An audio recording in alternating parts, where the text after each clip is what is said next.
Hi, I'm going to be tasting the 2019 vintage of the Belse Red Blend from California. This is kind of a classic California blend of 75% Zinfandel and 25% Petite Syrah. Now, it's labeled California instead of a more specific appellation because we do have laws here that say that at least 85% of the grapes must be from that particular AVA or American viticultural area if you are to label the wine by that AVA. But this is a mix of fruit that's both from Sonoma and from Lodi, hence California appellation.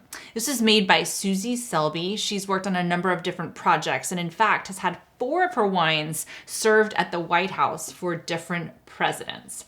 Now, this issue of Sunset is focusing on a vegan restaurant, a plant-based restaurant, Little Saint in Healdsburg. So we wanted to showcase a vegan wine. Now, there tends to be a good amount of confusion as to what it means when we talk about vegan or not vegan wines.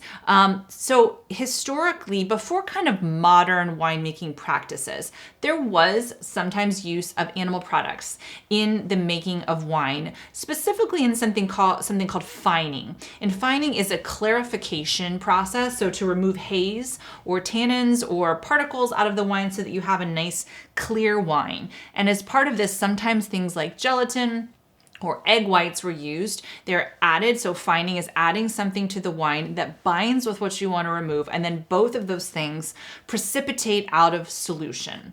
Now, winemaking has come a long, long way, so don't assume that just because it isn't labeled vegan that it's not. I collaborate on a wine myself that is vegan. It is not labeled vegan because we didn't go through the certification process. So if you want to be absolutely sure, you can certainly look for it on the label, or there's a website called barnivore.com that you can check, or you're welcome to call the winery to send them an email or to call Wine Access if you purchased it from us, and we're happy to help you be sure that the wine in your glass is exactly what you're looking for. So let's taste this. Oh, really kind of juicy aromas. I really get that Zinfandel kind of boysenberry. There's a little bit of violet kind of spice notes in here, a little bit of cracked pepper and tobacco. But just very juicy. Yeah, like macerated fruit almost.